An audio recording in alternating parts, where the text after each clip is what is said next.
Well, I mean, what do you want me to say? Hmm? Stock market says, you know what? Let's just get back to the good old business and just completely wipe the floor today. In my brain today, I came up to my charts at 6 p.m. UK time. I said to myself, right, let's start looking for some flavor in the charts. Let's try and see if we can get some recoveries. It weren't happening. Now, when I start my trading session, because I'm trading on the principle of the depth of market, I've got to get a feel for how is the market moving.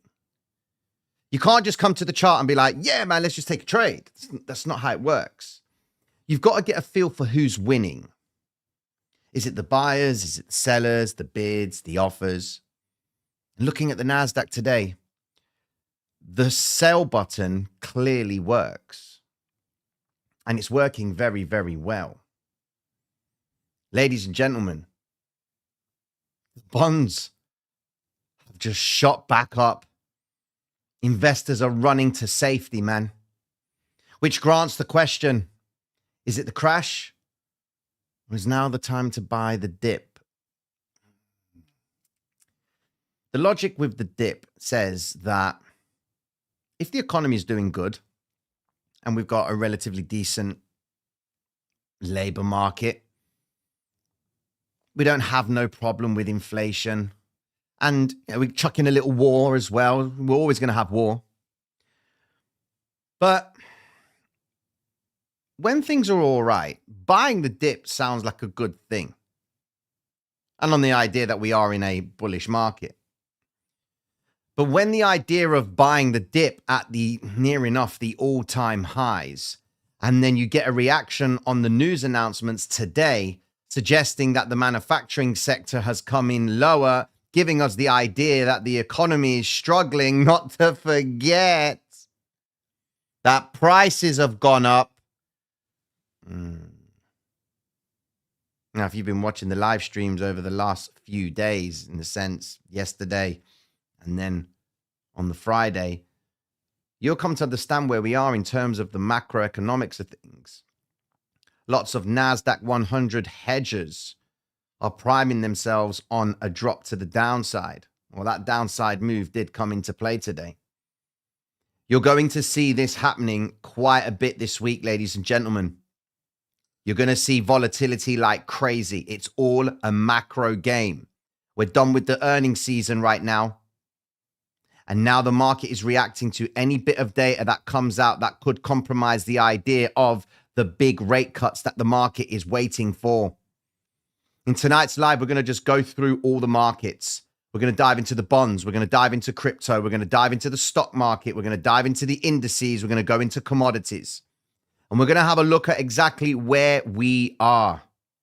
Now, some of you that might be new coming through to the channel might be like, oh, what the hell, just looking at charts and whatnot. But this is going to be very important for you because the week itself is going to be bringing a lot of volatility. And if you're not paying yourselves, you might get slapped across the face. You don't want to get slapped. We want to thrive in the volatility. But we want to make sure that we're taking money out of the market. Don't force any trades. I was so close today to get on the trading game and just exploit NASDAQ because NASDAQ, like clockwork, likes to give us the vectors to the downside and then tries to make them go back up again. They were not having any of it. And when I'm looking at the charts and I'm looking at the depth of market, for every move that came in, I'm there ready with the mouse. I'm about to take the trade. Then it just snaps back. That's telling me that the bids are coming in, but they've still got strength to mark lower. They want cheaper prices. Now, the reasoning for the drop to the downside was in relation to the news that came out today. Investors have said, you know what, forget it. Let's just go into the bonds. But now we've just had some more news that's just hit the market about Nvidia being subpoenaed. Oh, wow. Now, we did say that Nvidia has got monopoly. So surprise, surprise, ladies and gentlemen, US government coming up and saying, hold on a second, man, you can't be doing that to people. You just can't. Well, hold on a second. You got the best product that money can buy, and you're now down as a monopoly, and you're going to now be investigated in principle for it? What, why? Antitrust? Honestly, man, It just winds me up. It really does. Let the company make its money, man. All right. $3 trillion market cap. I mean, it's at a discount. Like, but you'll be getting involved in Nvidia, okay? Regardless of whatever happens, Fed pivot, market collapse, and what have you, all right? You'll be getting in for the tech.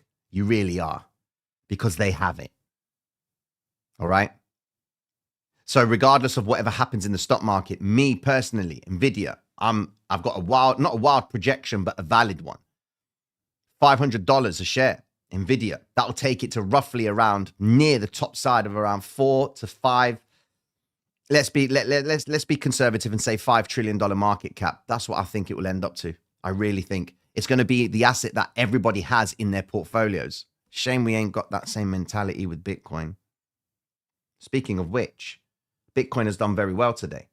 Let's be honest. It has come down, but it's not doing too bad given the circumstances of the NASDAQ and the S&P collectively dropping nearly 3%. That is a big distribution day for all the guys in the stock market. You'll know exactly what that is.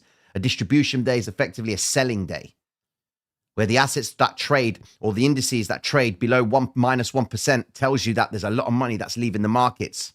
And what we're going to do is we're going to go into it all right now, just to get you guys aligned with what to expect, because the week already, now that the US have come back from the bank holiday, and they always like to give us a little slap across the face when they do that, man. You know what plays on my mind? Why didn't I take the short? But I came to the charts too late. 6 p.m. I didn't see them move. I'm not going to trade. I'm just that person. I don't care if I miss out on whatever. They've got vectors to the downside. They'll get the vectors back up again. That's the name of the game. And you've got to really align yourself with that, ladies and gentlemen. You've got to just say, I don't care. There will always be an opportunity. And when you start thinking about, oh my God, I'm missing out, the game's got you. The game has got you. And you don't want to you don't want to be had by the game. You want to have the game. Let's get with the program, ladies and gentlemen. Understand what the hell's been going on today. Mad love and respect for everyone passing through. Thank you very much, Lockski, for the gifted memberships. Thank you very much. Yes, I agree, mister. I agree with you, my friend. All right, gang. Let's get with the flavor, man. Here we go. Thank you so much for that, bro. Here we are. So, it's the biggest slide since the August meltdown. And the August meltdown is in reference to the carry trade principle that we've been talking about. Remember, man, this thing hit here with Bank of Japan's Ueda. This is a problem for us, okay? It's a big problem. Because if Japan wants to start increasing its interest rates, then we know dollar's going to get slapped across the face. And people were like, how can it be the dollar collapse and what have you? Look, again, I'm going to keep showing you this, ladies and gentlemen, just to paint the picture in your minds of where we are. These are the unrealized losses that banks have in their portfolios. It's nearly $512 billion losses.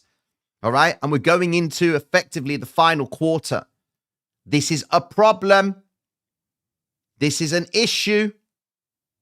And when you're looking at the way the NASDAQ and the S&P have been behaving today, I mean, God, look, 3.14% down to the downside. And then when you look at it in hindsight, they like those vectors, ladies and gentlemen. They really do like those vectors.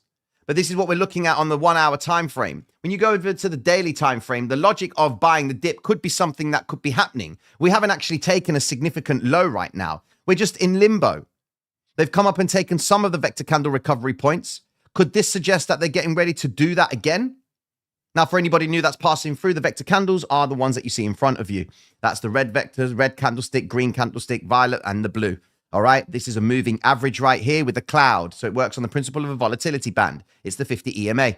You've got the 200 EMA and the 800 EMA. Logic would say we're in a trend. Yes, we're in agreement that we are in an upwards moving market, which in principle means that there is a seller's market coming into play. Why is it a seller's market? Because you can only sell if someone is buying.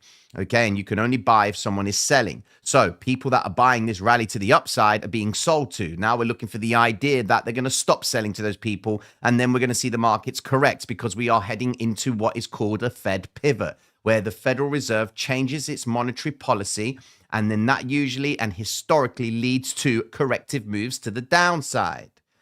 Now, let's just put it all together. Today, what did we say, man? We needed the ISM manufacturing data to come in and suggest that the US economy is doing bad. All right. That is to grant the idea of higher interest rate cuts. Well, it has contracted. It came in at 47.2. They wanted 47.5. So it's not that bad, but the market has reacted to it. Then you get 54 on the reading of the manufacturing prices. That is a problem, ladies and gentlemen. Go down and to distinguish the difference on the two. The top one tells you that it's a leading indicator of economic health. All right? Cool. We know that. And it just takes the respondents of 300 purchasing managers and goes out and asks them, yo, man, where do you think the economy is going? Where are you at with your orders? What's your employment market like? Are you taking people on? Are you laying people off? Where are you at with it? Okay? A reading above 50 is the idea that there is expansion, happy days. A reading below 50 suggests contraction. So purchasing managers are not exactly feeling optimistic about the future. They might be cutting back on employing people. They might be laying people off. They might not be getting the same amount of contracts seasonally that they would be expecting. That reading today came in at 47.2. It's a contraction.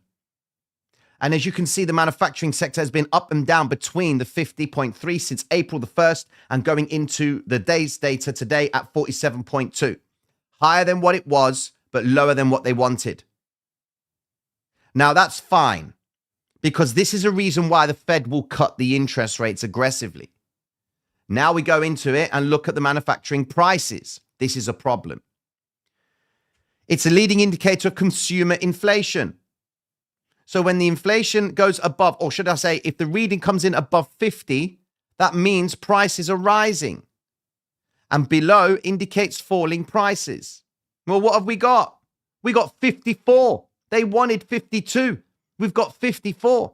That effectively means that purchasing managers, companies are having to increase the cost of their goods.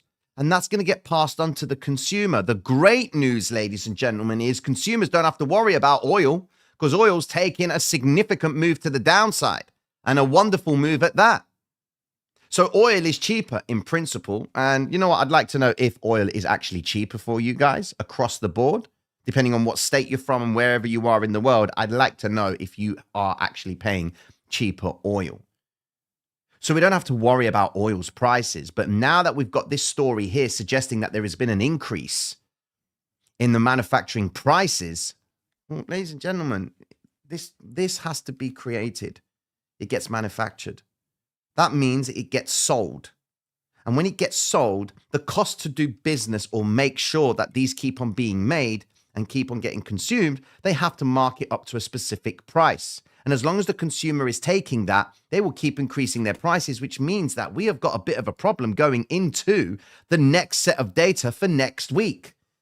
What you've got to do, guys, over the next 3 weeks, this week, next week, and the week after, which is the FOMC press conference, taking all this data in is going to let you understand, and the market, if they are going to cut the interest rates aggressively. And this reading today at 54 is a sign that they might not cut that aggressively because they don't want inflation to go up, but they don't want the economy to suffer from high interest rates. Sad story, but it's true.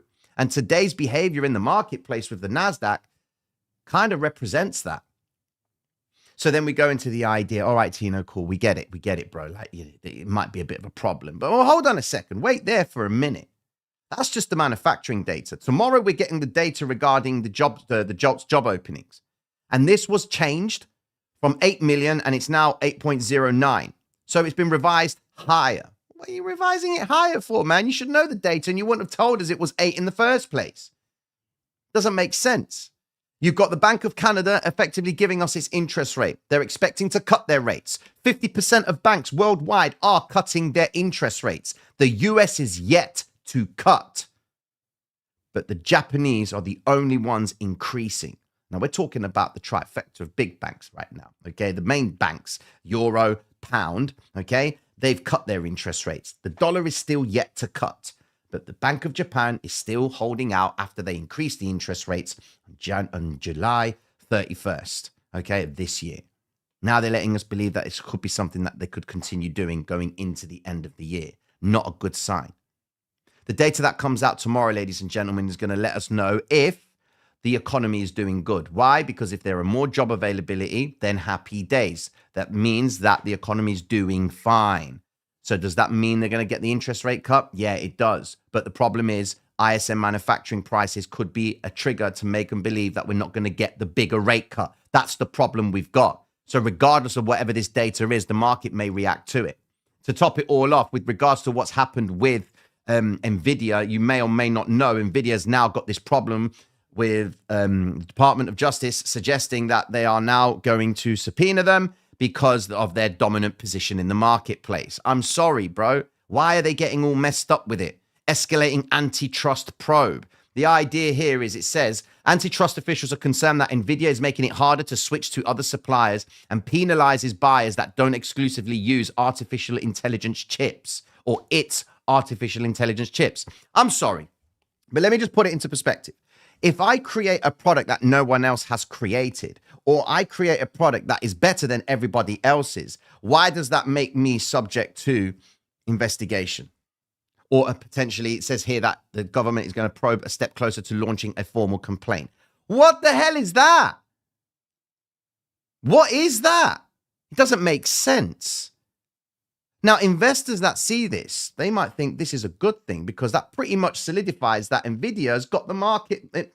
It's got the top share. That's it. You ain't going to get it anywhere else other than Nvidia. Going into Nvidia's price action, you can see it's taking a shoe bag to the downside, ladies and gentlemen. We've got this green vector candle zone, which makes sense that you could assume it could be getting ready for a buying the dip opportunity. But if Nvidia goes below $100, that's going to grab a lot of people's attention. It really is. Because that is technically a cheap stock for a stock with such stellar fundamentals. This, to me, is great news for Nvidia when you think about it. It is good news. Because it's effectively saying, look, you've got the best product out there. And why would you invest in a stock? Because of its product, its service. And they just pretty much advertise that Nvidia is the top dog. Again, it's all perspective. How are you going to see it? Now, you can see the markets have effectively reacted to it because Nvidia's taken a bit of a move down. And when you're trading, ladies and gentlemen, you've always got to pay attention to the biggest stock that the indice that you're trading represents, okay? And you do it by market cap. So for the NASDAQ, the only stock you really want to be paying attention to is Nvidia because it carries the largest market cap out there, all right? So when you see Nvidia selling off, you can then make sense of it by going over to the NASDAQ. To really make sense of it, if you go over and this is where you get a little bit technical, you go over to Aussie yen. The Aussie yen principle puts that into perspective, ladies and gentlemen, because the Aussie yen is another carry trade setup. That means they will take dollars and then they would sell those dollars into Aussie, use Aussie to buy stock. So you will find that if you actually marry up the NASDAQ against Aussie yen, okay, you will see that when that's moving up, the stock market's moving up, okay? That means that they're exchanging dollars for Aussie to put those to work to buy stocks, okay? So the logic says that the dollar dominance in principle will be going down. See it? Dollar is the purple. Go over here, make it easier because the shorter term doesn't really show it, okay? There's Aussie, there's dollar. So when Aussie is rising, dollar is dropping. That tells you that they're getting involved in a carry trade.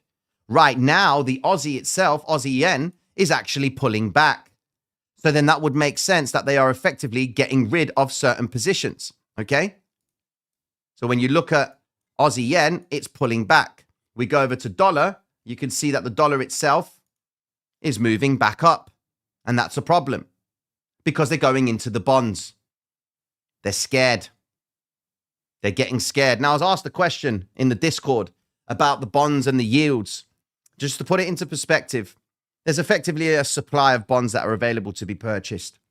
Okay? And it's like when you're taking something away from something, it's like a measure, like a weight. All right? When the bonds rise, the yields drop. Principle says that when the yields drop, you should be getting involved. and buy stock, because this is wonderful news for the stock market when the yields drop. It means that the yield in principle is representing that it's not going to hurt tech companies with the higher rates. That's good news. So the yield on the dollar is actually dropping now. That's good news. But the problem that we've got is the bonds and the stock market are sometimes inversely related, which means when the bonds go up, the stocks go down. When the stocks go up, the bonds go down. But sometimes you get the bonds go up, the stocks go up. Sometimes you get the bonds go down and the stocks go down. So what happens there? They all run to cash. You've got to look at it in the perspective of what are investors thinking? What are the vehicles that investors going into?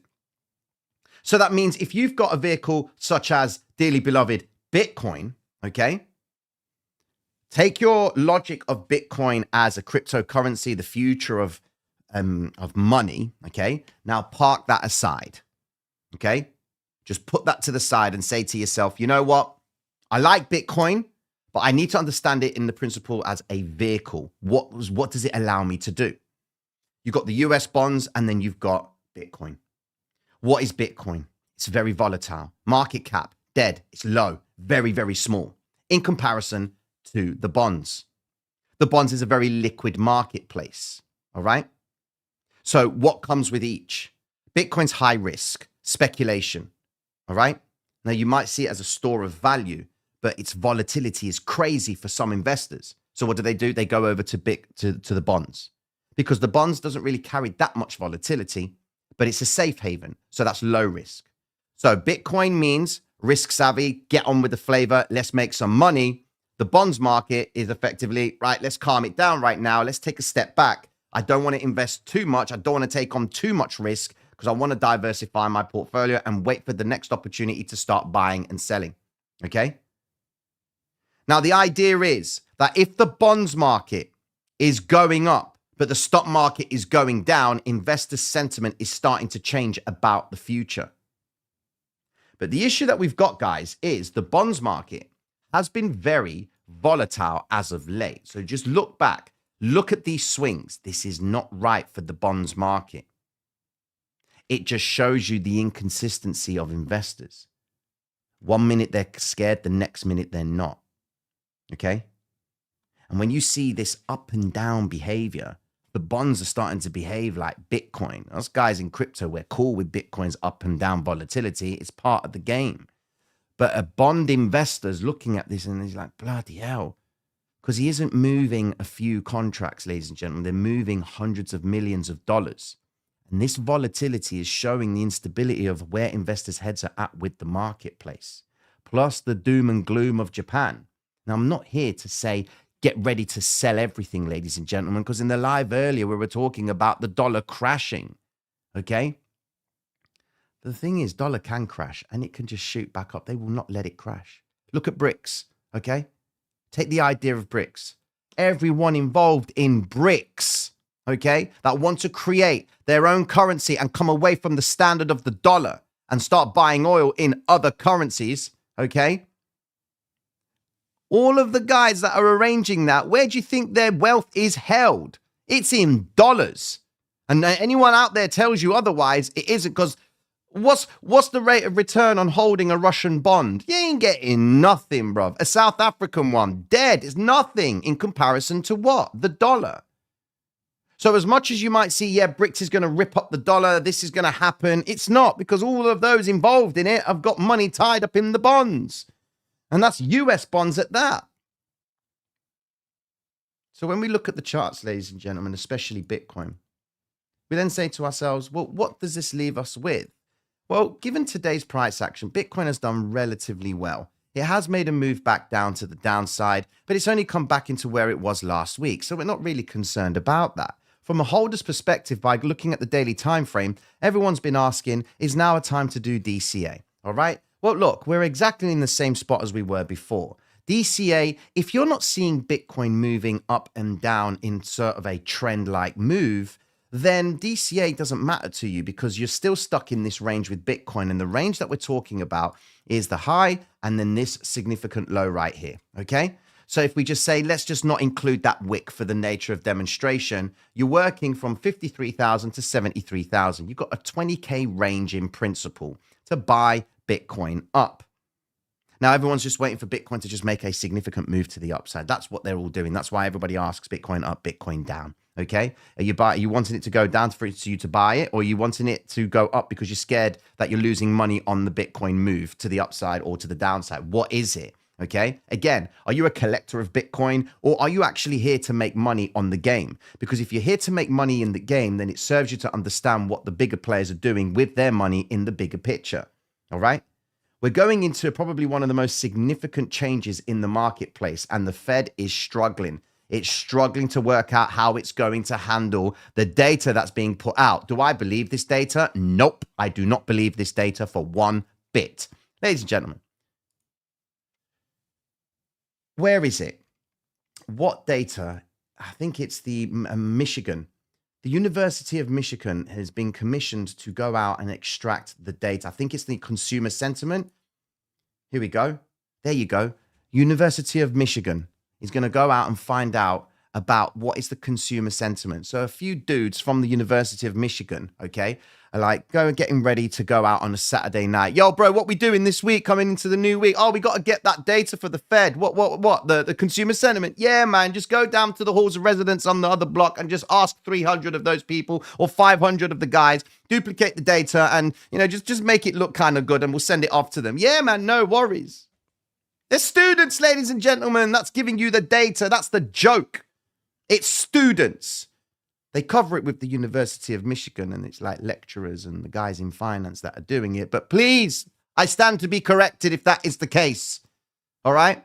How are you going to tell me that the consumer sentiment across the United States is based on 500 consumers? Sorry. Nah. Don't buy it. I really don't. But it's a metric that they use. It's a metric to tell us the financial confidence is a leading indicator as well. It's the main thing they look at. 500 people. Sorry, you can't base the information on that. But they can tell us how many people are unemployed. Where are you getting your 8 million from? Where's the JOLTS job openings of 8 million? How are you getting that figure? Is that just all the jobs that are listed? Because you remember this. You remember this article back in the day where the JOLTS job openings articles, it was saying that it's a misleading reading of the job openings. We said it yesterday, that they're bluffing about the job openings. So already a high impact news folder, a red folder, is telling us that it's been effectively challenged. Doesn't hold its weight, yet the market will react to it. And that's the stupid thing about this. I believe that if we didn't have any data, that's when you will truly see the markets move the way they should, in my opinion. It would be a true game of liquidity to liquidity, up and down, all right? And you'd be able to exploit it. And then when you look at it back, when you go back into it, you say to yourself, okay, well where are we at with Bitcoin in terms of liquidity? I mean, look, we haven't had anything. Look, man, where are my liquidations? Not that many liquidations, only 1.42 million in longs, okay?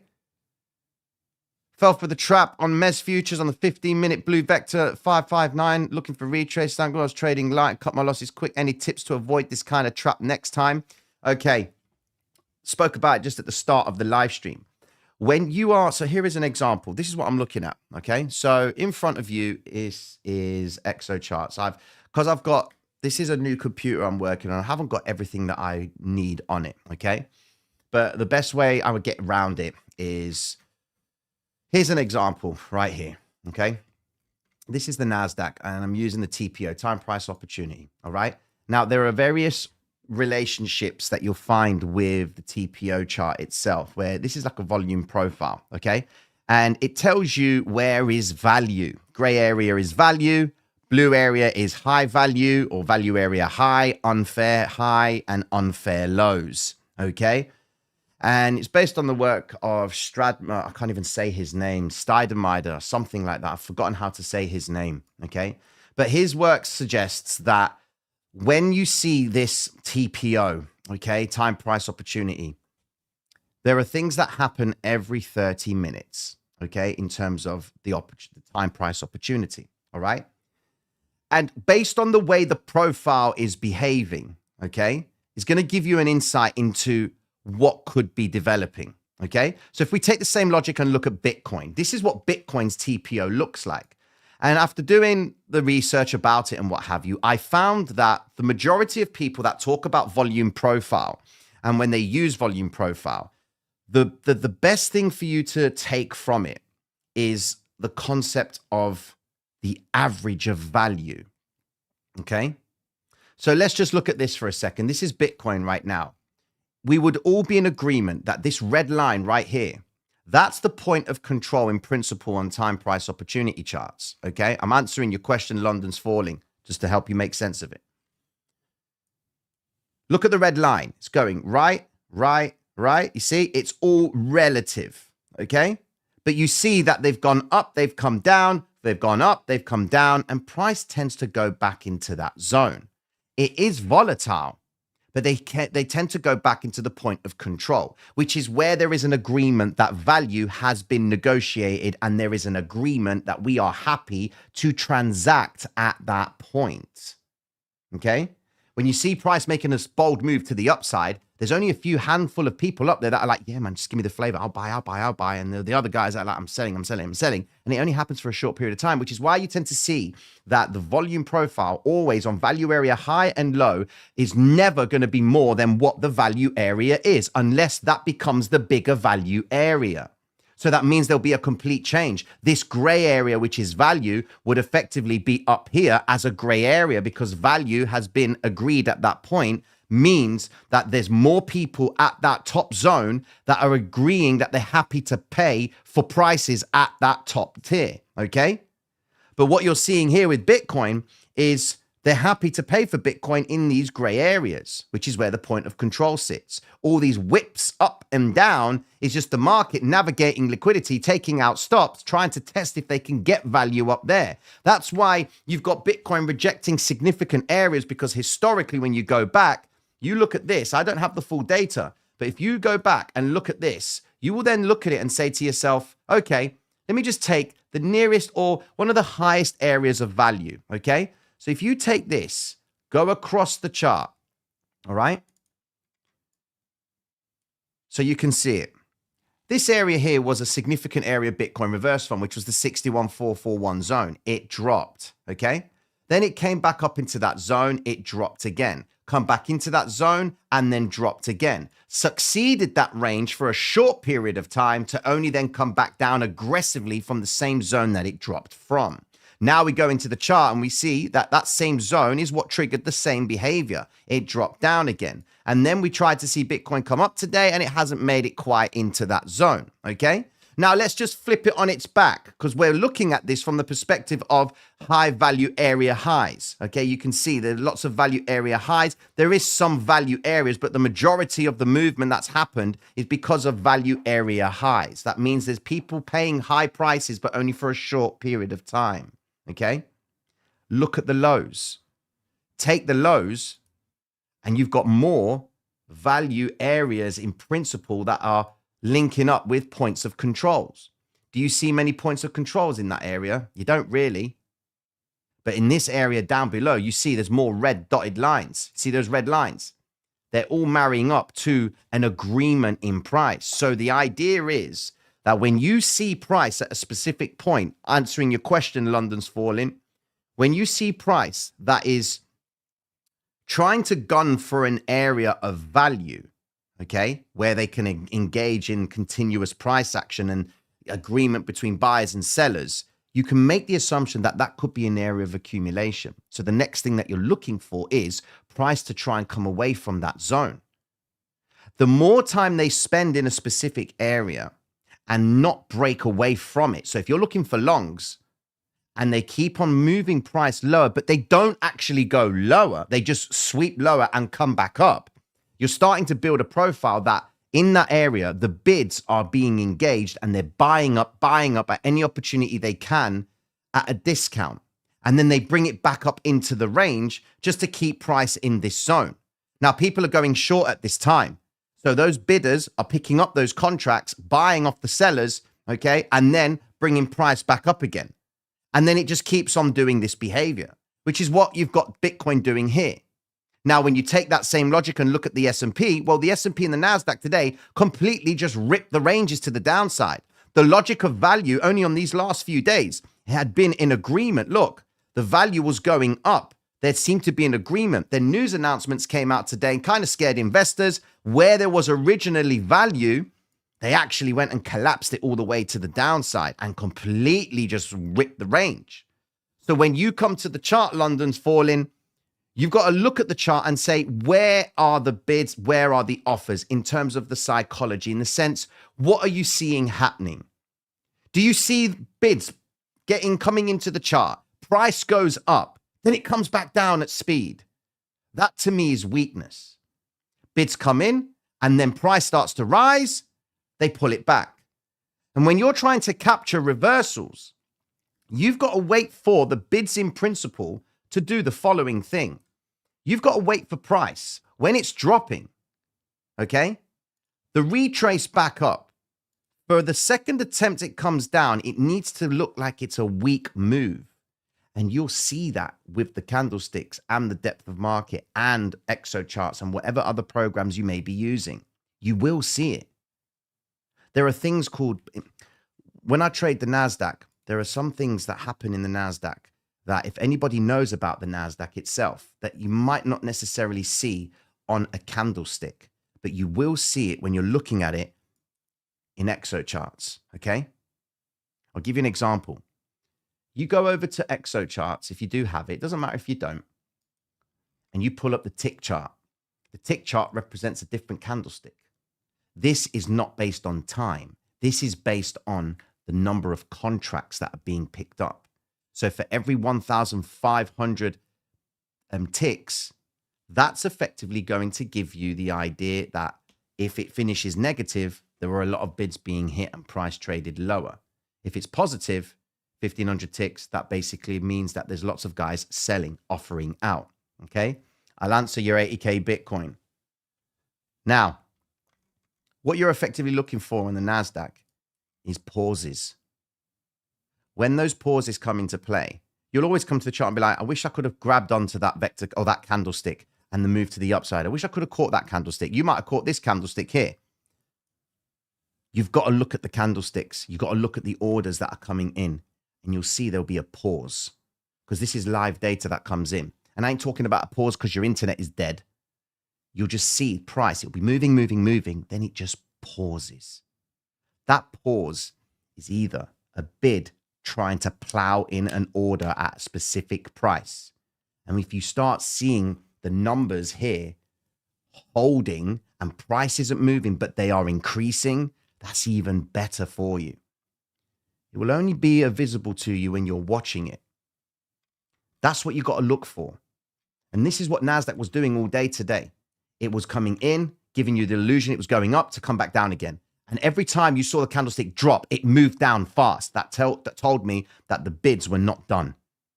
They quickly offered out, sold, drop, offered out, sold, drop, offered out, bid it again. And there was imbalances continuously being collected as it kept on going down. Heading towards the end of the day, they then made a little bit of a recovery back up. But that was outside my window. It was 10 to 9. And then we go into that power hour when the contracts go a little bit crazy. Okay? Now, question. Bitcoin to 80K. All right? Do you know what, guys? People say it to me like, Bitcoin to 80K, you're mad. Listen, we're all for the Bitcoin, and I'm trying to give you guys something to be optimistic about. Now you're angry at me because Bitcoin going to 80K. Like, come on. You didn't see it nicely about the 8K, suggesting 80K based on a specific logic. We're trying to see if it's going to come into play or not. Bitcoin to 80K, yeah? September the 18th, 8 p.m. by the time the FOMC press conference is finished. All right? Some of you might be like, 888. Yeah, it's nothing to do with that. It's factoring in all of this data that's coming out this week. It's factoring all of the data coming out next week. And it's factoring in all of the data that's going to come out before the federal funds rate. Maybe, ladies and gentlemen, that this move to the downside could be Bitcoin's last drop before it does start to make a move higher.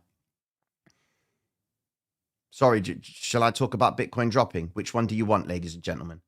Because we're putting together the idea that the Fed pivot is going to happen once the market tops out. Okay?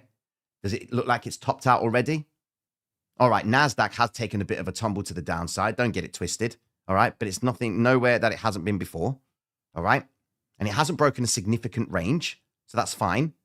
We're not compromised on the rally to the upside unless they break below 17,337. And then when you look at it from the vector candle perspective, yeah, NASDAQ has got quite a few gangs of vectors that they want to come back into, which I believe they will come back into. 15,000 NASDAQ. There's no problem with that. That's perfect. Because that would be, they've tested this last area here. There'll be no reason for them to not test this, and there'll be no reason for them to not test this. Of course, the markets are going to go up and down.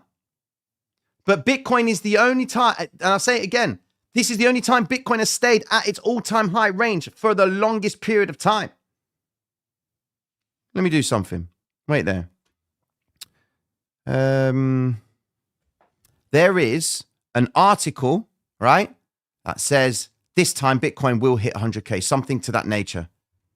There is an article that says Bitcoin going to 100K, and then that's it. Bitcoin's biggest casino. No, not that one. Here we go. No, it's not that one. There was an article that says it got released at some point yesterday or today. And analyst, here we go. Analyst calls for, as an example, all right? We've got this sort of news coming out. Analyst calls for a small cryptocurrency to gain 200% in cryptocurrency, all right? And that is, where is it? Radiant token, all right? Look at it. It's only going to be based on certain metrics about the company itself, fine. But you'll get another one about Bitcoin at this time point, okay? It was yesterday. I just haven't got the article. Yesterday was saying Bitcoin is tipped and primed for 100K, okay? So the people are looking at it like, we're close to the all-time high. It's gone down, but it hasn't gone down. It's back in the same zone as it was before. We're back in the subprime, the area of where Bitcoin was at for the subprime, for the ETF. Not hearing much about the ETF now, are we? No, it's not happening, is it? Because Bitcoin isn't at a high yet. There isn't any reason to make people believe Bitcoin is going up, right? My logic of 8K Bitcoin is effectively on the grounds that once we get the Fed cut itself and all the data that comes out this week and next week is going to be skewed to the idea that the Fed is going to cut the interest rates aggressively. Right now, it's 25 basis points. Market wants more. They want a whole point by the end of the year. We can get a whole point. The market, in principle, should welcome that. And once we get the whole point, Fed pivot, ciao, ciao, reset. So then we get Bitcoin's all-time high, gets clipped, 80K, Bitcoin goes down again. It's invalidated if it does break beyond this 49. I said this. It's invalidated if it goes beyond that point, because then it can go towards that 800 EMA and it can stall at that point. And then September the 18th passes, the projection doesn't hit. And I'll stand here and admit that. You got Bitcoin a bit cheaper, but you are playing the logic of the news. If historically the Fed pivot leads to a corrective move, well, the build up towards that, they ain't going to be. So basically what we're saying is that Bitcoin comes down here, September the 18th. The Fed cuts the rates. Bitcoin goes down even more. Then that means Bitcoin would be the ultimate leading indicator because it would have started the drop way before. Then you'll be seeing the 20K Bitcoin again. Someone said it's technical, Tino, Bitcoin's going down to 15K. Wow, ladies and gentlemen, if you just looked at it from the system, the hybrid system, and the markets moved with no impression of news announcements, Bitcoin will go back to the vectors. And that will send Bitcoin all the way down to 20K. Would it be fitting to see that logic coming into action? Why not? Well, what? Sorry, I'm negative. No, I'm not negative. I'm giving you the perspective of two scenarios here. It works in our favor, ladies and gentlemen. Bitcoin breaks up and shifts out. Okay? Happy days. They're making a higher low in principle, but it's going sideways. So we don't see the true direction. Like I said, this here was Wall Street ETF. That's what Wall Street does to assets. Okay? This right here is just Wall Street sat on the sidelines waiting for the Fed cut. That's what that is. We only had 4,000 Bitcoin moved yesterday to Binance. Could today's drop be the reason for that? I mean, it's only 200 million. You go into the chart over here and you see, like, look, we had over here, we've had 1 million transacted. You had 4 million transacted. And you've got this area here, little liquidity. What is it? 2 million right there. 4 million. Go up here. 11 million. 7 million. Nearly 10% of that 270 million, whatever it was, 240 million, nearly coming into play. So 10% of the orders have been taken from that, hypothetically, if he were to sell 10% of that. And that's all that Bitcoin did, drop to the downside. Couldn't even take out the Asian session low for the day. Right here. The Asian session low for the week. Still within the psychological ranges. The spread where the market maker sets the high and the low for the whole week. And he plays around those ranges. That's where it's at. You know? Would laugh if Bitcoin pricing in already. What a trap. Just saying. Now, 72 to 80K, then drop this software code.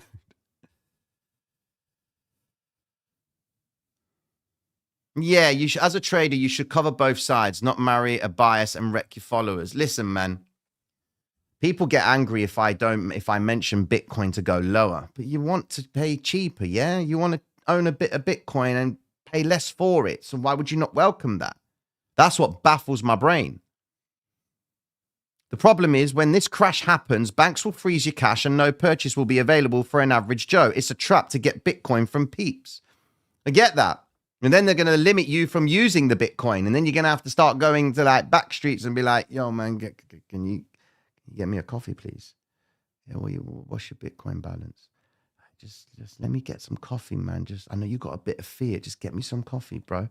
It has to be all hush hush. I don't think we'll ever get to that point, but anyway, you know.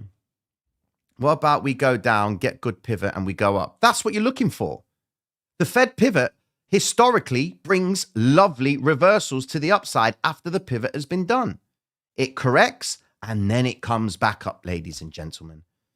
Here is a fun fact for you before I let you guys go. You know the S&P has got a 100% success rate at recovering from market crashes. Let that sink in. It's got a 100% success rate. Just look at the data that I give you right now and let that sink in. Okay? Here we go.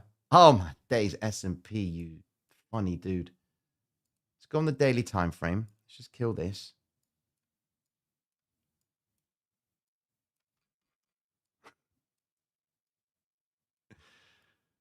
Every dip, every crash that's ever happened. And this is from 1997. All right? Let's just go from there.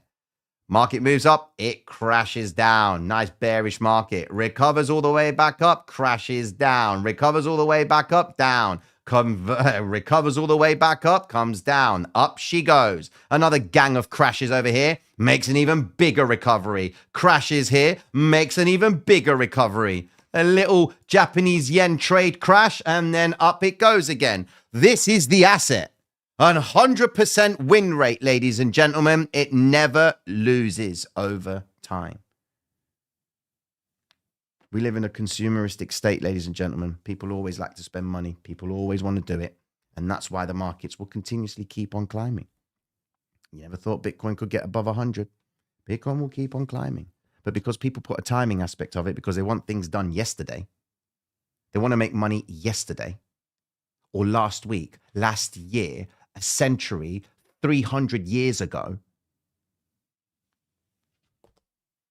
Warren, man, Buffett, like he's the oldest guy on earth, okay, as an investor.